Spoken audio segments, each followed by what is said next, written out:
So hello guys, मैं यहाँ पर घूमने के लिए आया था San Francisco and I met Saurabh who works at Oracle. He showed me around this beautiful Oracle office. Saurabh एक हायरिंग मैनेजर है और हायर करने से पहले वो कैंडिडेट्स में क्या देखते हैं इस पर्सपेक्टिव से आज मैंने इनसे बात करी एंड आई एम ग्लैड कि सौरभ ने थोड़ा टाइम निकाला बात करने के लिए। So thank you so much and welcome to my channel Saurabh. My pleasure. या क्या यूएस में अगर किसी को काम करने के लिए आना है तो क्या मतलब एक ऐसा इंसान जिसको जो पूरा भटका हुआ है, कुछ पता ही नहीं है कि यूएस में आके कैसे काम करना है, उसको क्या जानना जरूरी है आपके हिसाब से? मे बी या कॉलेज स्टूडेंट जो भी कॉलेज में पढ़ रहा है। तो अगर आप सॉफ्टवेयर फील्ड में आना चाहते हैं तो भी ऑप्शंस हैं और Okay. अगर आप नॉन सॉफ्टवेयर फील्ड से हैं तो भी आपके पास बहुत Okay. ऑप्शंस होते हैं। सॉफ्टवेयर फील्ड में अगर बात करें तो सॉफ्टवेयर फील्ड में बात करें तो आपको ऑफ कोर्स एजुकेशन आपकी इम्पॉर्टेंट है। Okay. अगर आपके पास एक्सेप्शनल एजुकेशन है तो it becomes easier, like IITians वगैरह हैं, NITs हैं, इट बिकम्स ईजियर। अब आपको तरीके की अगर बात बताऊं तो कई वेज हो सकते हैं। आप डायरेक्ट अप्लाई करेंगे तो बहुत मुश्किल है आना। तरीके ऐसे होते हैं कि आप या तो H1 स्पॉन्सर ढूंढ सकते हैं। कुछ कंपनीज होती हैं जो H1 स्पॉन्सर करती हैं एंड देन आप उनके थ्रू यूएस आ सकते हैं। आप एजुकेशन पढ़ने के लिए, अपने मास्टर्स करने के लिए या कुछ MBA करने के लिए, कुछ भी एक्स्ट्रा वैसे करके यूएस आ सकते हैं। या फिर अगर आप किसी कंपनी में काम कर रहे हैं और फिर वो आपको यूएस का स्पॉन्सर वीज़ा कर सकती है, बिकॉज यहाँ का जितना भी वीज़ा सिस्टम है वो एम्प्लॉयर बेस्ड है। तो आप सेल्फ अप्लाई नहीं करके आ सकते बेसिकली। तो आपको किसी चैनल के थ्रू आना पड़ेगा, यूनिवर्सिटी और some employer. That's the only way to come. Otherwise अगर आप PhD हैं then you are exceptionally extraordinary brilliant guy and then in that case you basically again it will be employ sponsorship based, but chances आपके ज़्यादा हो जाते हैं आपको visa मिलने के, ग्रीन कार्ड मिलने के। क्योंकि आप एक रिसर्चर हैं शायद। रिसर्चर हैं आप इसलिए। Okay, nice. आपका क्या एडवाइस रहेगा सॉफ्टवेयर इंडस्ट्री वाले लोगों के लिए? क्योंकि I think you hold a lot of experience. आप ओरेकल में मतलब यहाँ पर आई एम श्योर काफ़ी ब्रिलियंट माइंड से मिलते होंगे। डेफिनेटली। या सो क्या एडवाइस रहेगा उन लोगों के लिए जो कि सॉफ्टवेयर फील्ड में है कि आज का जो टाइम है उसके हिसाब से उन्हें क्या करना चाहिए? देखिए, सॉफ्टवेयर में तो अभी ऐसा हो गया है कि डेली नई टेक्नोलॉजीज आती हैं, ठीक है। बट एक बात मैं हमेशा बोलता हूँ, पहले भी बोलता आया हूँ अपने सारे स्टूडेंट्स, मैं भी पढ़ाता था कॉलेज में, इंजीनियरिंग कॉलेज में पढ़ा है मैंने ओरेकल ज्वाइन करने से पहले। तो मैं सबको एक ही बात बोलता हूँ कि फंडामेंटल्स हमेशा स्ट्रांग होने चाहिए आपके। वो बहुत इंपॉर्टेंट है, करेक्ट, बहुत ज़्यादा इंपॉर्टेंट है लाइफ में। अगर आपके फंडामेंटल स्ट्रांग है, टेक्नोलॉजी कोई भी आए, फ्रेमवर्क कोई भी आए, आते जाते रहेंगे, बट आपका जो बेस है वो कभी हिलेगा नहीं। दुनिया जहां की कोई भी टेक्नोलॉजी नई आ जाएगी, you will be comfortable doing it any point in time basically, because your fundamentals are strong. अच्छा, एक बात और पूछूंगा, बहुत सारे लोग आजकल डरते हैं, कहते हैं AI आ गया, AI खा लेगा जॉब सॉफ्टवेयर डेवलपर्स की, उसके बारे में क्या कहेंगे? AI से इम्पैक्ट जरूर होगा। अब मैं इसके लिए एक आपको एग्जांपल देता हूँ कि हम जब फार्मिंग करते थे तो बैलगाड़ी से करते थे, आज हम ट्रैक्टर से करते हैं। वैसे ही AI है अभी आज की डेट में। फ्यूचर में क्या होगा? फ्यूचर में यहाँ पर again lot of brilliant minds are working towards making it artificial general intelligence. तब क्या होगा वी डोंट नो, बट आज की डेट में, आज से 2-4 साल तक, it's just going to be a tool which will assist programmers. It is not going to be more than that. मैं भी इनफैक्ट यही बोलता हूँ अपने वीडियोस में। मेरा जो एक्सपीरियंस है उसके हिसाब से मैं लोगों को यही बताता हूँ कि यार मत डरो, बिल्कुल तुम लोग काम करो, तुम स्टार्ट करो। लोग स्टार्ट करते नहीं है, कहते AI जॉब खा लेगा। सो या वेरी स्टार्ट वही है। मतलब मैंने हजारों लोगों का इंटरव्यू लिया आज तक। मैंने बहुत लोगों को हायर किया है अपनी टीम में, इंडिया में, यहाँ पर, और सब में मैंने एक ही चीज नोटिस की है कि फंडामेंटल्स काफी लोगों के वीक रहते हैं। और वो यूजुअली क्या होता है कि एटलीस्ट सिलिकॉन वैली में that people don't like. Your fundamentals has to be really strong. Correct. Because you are working in technology field and you are working with the pros basically, the pros who are creating the future. Correct. Right? तो अगर industry में काम करना है और top level की companies में काम करना है तो आपका फोकस फंडामेंटल्स पे बहुत ज्यादा इंपॉर्टेंट है। मैं ये बार बार इटरेट करूंगा, लेकिन ये ही this is the key. And even जब हम IIT की तैयारी करते हैं वहाँ पे भी बताया जाता है कि भाई फंडामेंटल करो, ज्यादा कॉम्प्लिकेटेड मत जाओ। Correct. What is the difference between working in a large company like Oracle और एक स्टार्टअप? बहुत सारे लोगों के पास ऑप्शंस होते हैं, मतलब कि यार या तो स्टार्टअप में वो काम करें या वो बड़ी कंपनी में काम करें। बड़ी कंपनी में मोस्ट ऑफ द केसेस में थोड़े बहुत पैसे उन्हें ज्यादा भी मिल रहे होते हैं, लेकिन स्टार्टअप में मे बी वो कंफर्टेबल ज्यादा होता है। आपका क्या टेक रहेगा इस पे? It totally depends on person की personality, I would say. Because उसका रीज़न इसलिए बोल रहा हूँ कि few people are comfortable doing extra work in startup, because startup का culture में क्या होगा, you have to be on top of everything at any point in time. बहुत सिस्टमैटिक नहीं होगा, कोई प्रोसेस नहीं होगी, everything is like running very fast. Correct. आपके वर्किंग आवर्स बहुत ज़्यादा एक्सटेंडेड होंगे, right. Eight the same time उसका बेनिफिट भी होता है. उसका बेनिफिट ये होगा कि you learn a lot, you will work on the latest technologies, you will touch 10,000 different things. तो उसकी वजह से आपका जो बेस होगा वो जल्दी बढ़ेगा. Although you will be getting grilled day in day out, but आप बहुत स्ट्रॉन्ग बन जाओगे. Right. So that is the advantage. Disadvantage भी हमने बता दी कि उसमें वर्क आवर्स बहुत ज़्यादा होंगे, स्टेबिलिटी कम होती है, क्योंकि अगर फंडिंग नहीं है तो आपकी सैलरी नहीं हो सकती है, आप लेड ऑफ हो सकते हो, वो सब रिस्क रहेंगे. बड़ी कंपनी में काम करने में ये होता है कि everything is organised, you will be getting paid higher, work life balance अच्छा हो सकता है, but at the same time बहुत प्रोसेस होती है. एनी चेंज, कुछ भी चेंज करवाने के लिए आपको बहुत सारी लेडर्स के थ्रू जाना पड़ता है, हायरार्की होती है, एक प्रोसेस मेंटेन करनी पड़ती है, और वो भी एक अपने आप में अच्छा एक्सपीरियंस होता है, because that is also needed. Once a startup grows to a certain level, वो स्टेबिलिटी उनको भी लानी पड़ती है. So they start operating like a big organization. So ultimately it's just, जो स्टार्टअप है वो एजिलिटी है, उनमें फास्टनेस है, उनको जल्दी जाना है, उनको जल्दी भागना है, तो वहाँ आप भी जल्दी भागोगे. बड़ी ऑर्गेनाइजेशन होती है, हाथी होता है, वो धीरे चलता है, क्योंकि उसको धीरे ही चलना पड़ेगा, वो तेज चलेगा तो गिर जाएगा. So there are pros and cons to everything, but learning slow होगी आपकी. आप प्रोसेस वाइज, मैनेजमेंट वाइज चीजें ज्यादा सीखोगे, बट आप टेक्नोलॉजी वाइज कम सीख पाओगे. मे बी आप डेटाबेस के लिए हायर हुए थे तो शायद आपको रिएक्ट भी करना पड़ जाए. एग्जैक्टली. और फ्यूचर में शायद जब कंपनी बढ़ जाएगी, स्टार्टअप ऊपर चला जाएगा, तो शायद आपकी वैल्यू ज्यादा होगी, क्योंकि आपने स्टार्टिंग में करा. राइट. अमेजिंग, या ग्रेट इनसाइट्स. या एक और सवाल पूछूंगा. आपने अभी बताया कि आपने काफी लोगों को इंटरव्यू किया है. एक बहुत ही मतलब आपके लिए बहुत अच्छा क्वेश्चन होगा. मतलब लोग आपसे जानना पसंद करेंगे कि एक इंसान को इंटरव्यू करने से पहले आप उसमें क्या देखते हो. सबसे, मान लो ओरेकल के लिए हम लोग इंटरव्यू कर रहे हैं, मैं थोड़ा कॉन्टेक्स्ट सेट कर रहा हूँ. तो मान लीजिए हम ओरेकल के लिए इंटरव्यू कर रहे हैं, आपको कल एक डेवलपर चाहिए ओरेकल के लिए, आप पहली चीज क्या देखोगे उसमें? डेवलपर के लिए मैं ऑफ कोर्स बहुत सारे क्राइटेरियाज देता हूँ. सबसे पहला तो मैं देखता हूँ प्रॉब्लम सॉल्विंग एबिलिटी. ठीक है, वो मोस्ट इंपॉर्टेंट होती है.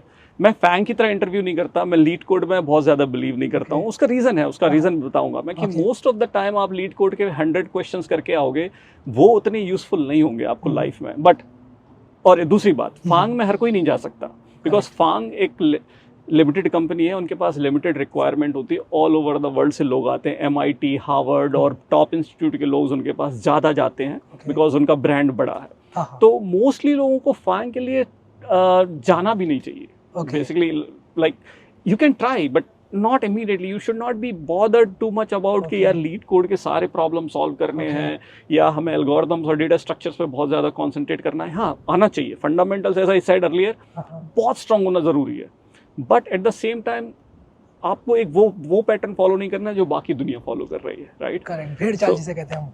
भेड़ चाल जिसे कहते हैं. तो you need to think through कि आपको करना क्या है पहले तो लाइफ में. बिकॉज जैसे मैं जब बहुत सारे हायर करता हूँ, और रिजेक्शन रेशियो बहुत हाई होता है बड़ी कंपनीज में, इंक्लूडिंग ऑरेकल. मेरा रिजेक्शन रेशियो, अगर आप एक्सेप्टेंस रेशियो देखोगे तो 1 to 2% रहता है सिर्फ. अगर मैं 100 लोगों को इंटरव्यू करूंगा तो 2 लोग या 3 लोग सिलेक्ट करूंगा मैक्स. वो ऑरेकल का ट्रेंड रहा है हमेशा से. So and the reason is कि ऑफ कोर्स बहुत सारे लोग उतनी मेहनत नहीं करते हैं, they just want a job. Right. That's not their criteria to be good at something, and they don't follow it passionately, I would say. Right. तो वो बड़ी कंपनीज में आप कहीं पे भी जाओगे, that should be there, because that is what makes big companies big. Like अगर आप Facebook में जाओगे, why it's big, because people grill themselves there to the best of the possibilities they can have, they can develop.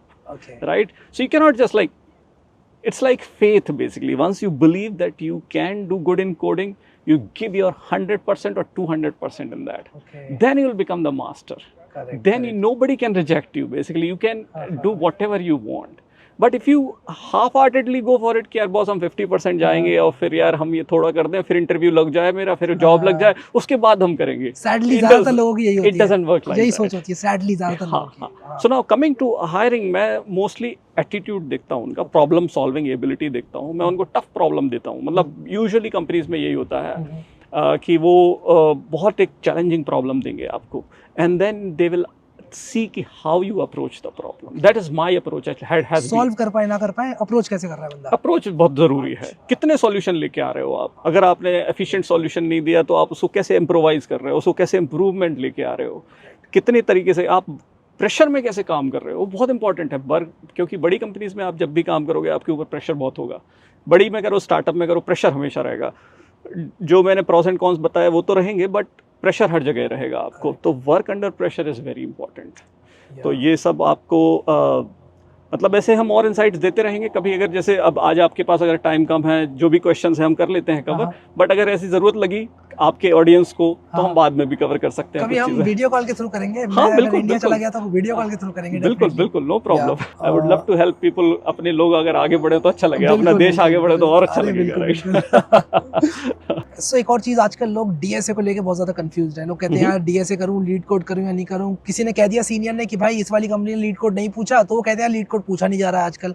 तो इस पे थोड़ी clarity देंगे कि डीएसए करना है कि नहीं? नहीं, डीएसए बिल्कुल करना है. डीएसए और एल्गोरिथम्स फंडामेंटल्स में आते हैं, और जैसे मैं बोलता हूँ ना कि फंडामेंटल्स बहुत इंपॉर्टेंट है. और इनफैक्ट मैं बहुत सारे अभी नए बच्चों का प्रोफाइल देखता हूँ जो कॉलेज से आते हैं, वो सिर्फ पाइथन कर लेते हैं या फिर सिर्फ जावास्क्रिप्ट कर लेते हैं. वो एक्चुअली सॉफ्टवेयर में तो आ जाएंगे, बट वो उनके फंडामेंटल उतने स्ट्रांग नहीं हो पाएंगे. उसका रीज़न बताता हूँ. आप जैसे आपके उसमें कोर्सेज बताते होंगे सी के या C++ के, राइट? तो जब तक आप वैसी लैंग्वेजेस पे काम नहीं करेंगे तो बड़ा मुश्किल है आपको अंडरलाइंग हार्डवेयर और आर्किटेक्चर और डेटा स्ट्रक्चर समझना कि एग्जैक्टली काम कैसे होता है. तो पॉइंटर्स बहुत इंपॉर्टेंट है. भले ही जावा ने बोला कि पॉइंटर्स ज़रूरत नहीं है, या गोलैंग ने बोला पॉइंटर्स ज़रूरत नहीं है, बट हर स्टूडेंट को एक बार पॉइंटर्स का यूज़ करके string algorithms, arrays, matrix manipulation और अदर आपकी जो क्रुस्काल्स एल्गोरिथम, हाँ, ये सब एल्गोरिथम्स और डेटा स्ट्रक्चर्स पे आपको कोर से काम करना चाहिए. हर किसी को करना चाहिए. उससे होगा कि आपके फंडामेंटल्स इतने स्ट्रांग हो जाएंगे कि कल के दिन आपको कोई भी चीज़ आएगी आपके सामने, आपको बहुत आसान लगेगी. करेक्ट. हाँ, तो वो एक बार LeetCode is also based on data structures and algorithm. Problem solving ability ही है, बट बड़ी कंपनीज में इनका ज़्यादा इंपॉर्टेंस होता है. बिकॉज जैसे फेसबुक में आप हैं, उन्होंने रिएक्ट बना दिया.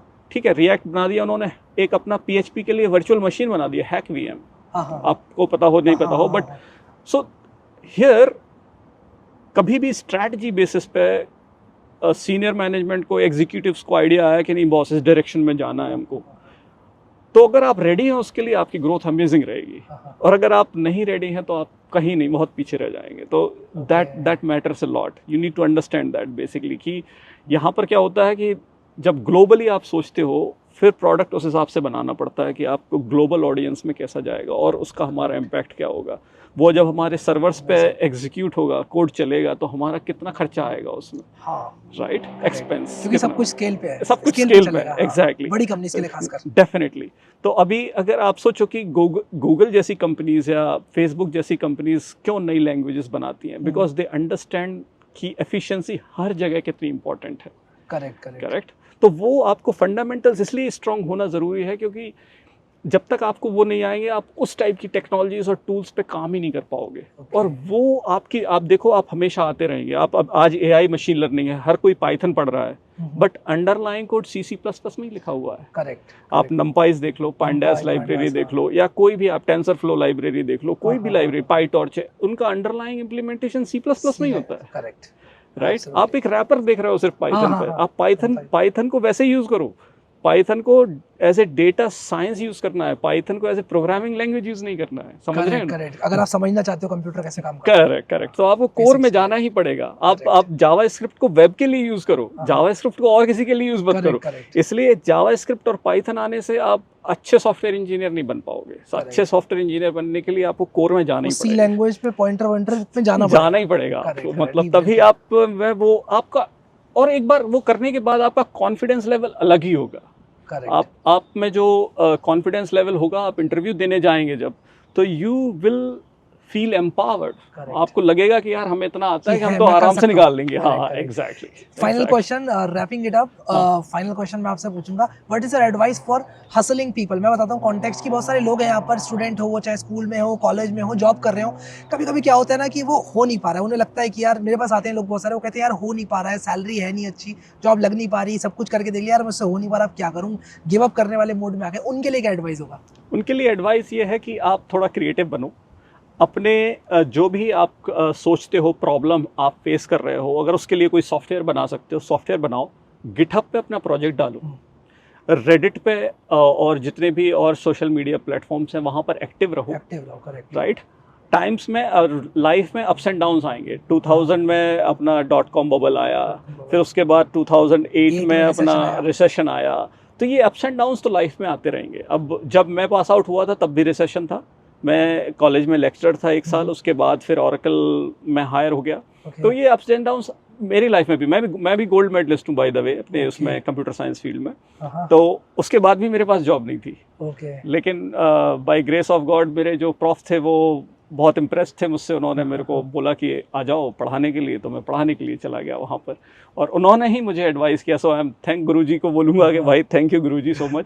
उन्होंने ही मुझे, मेरे एक सीनियर थे तो उन्होंने बोला कि आप उनसे मिल के आओ, ऑरेकल में काम करते थे वो, और मैं गया और मेरा इंटरव्यू हो गया और मैं ऑरेकल में आ गया।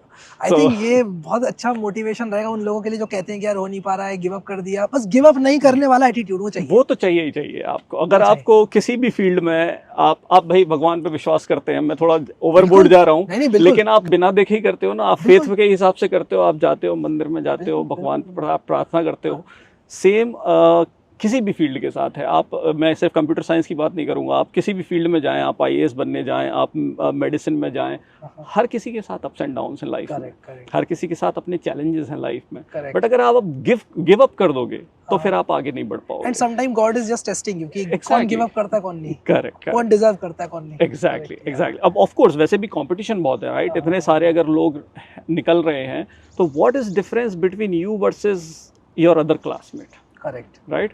तो अगर वो डिफरेंशिएशन आप लेके आ सकते हो, आज नहीं तो कल आप अच्छी जगह लग ही जाओगे, that will happen. And to put it in other words, आपको अच्छी जगह लगने के लिए वो डिफरेंस लाना पड़ेगा, अब आप अपनी मेहनत करके लाओगे। बिल्कुल, you said it rightly, basically. Perfect. मेरे हिसाब से अगर आप अपने स्किल में मास्टर हैं तो आपको कुछ जानने की जरूरत नहीं है। अच्छा। यहाँ पर आपको लोग ऑलरेडी अप्रिशिएट करेंगे आपके काम के लिए, okay, and you will fall in love basically, because यहाँ टैलेंट की बहुत कदर है।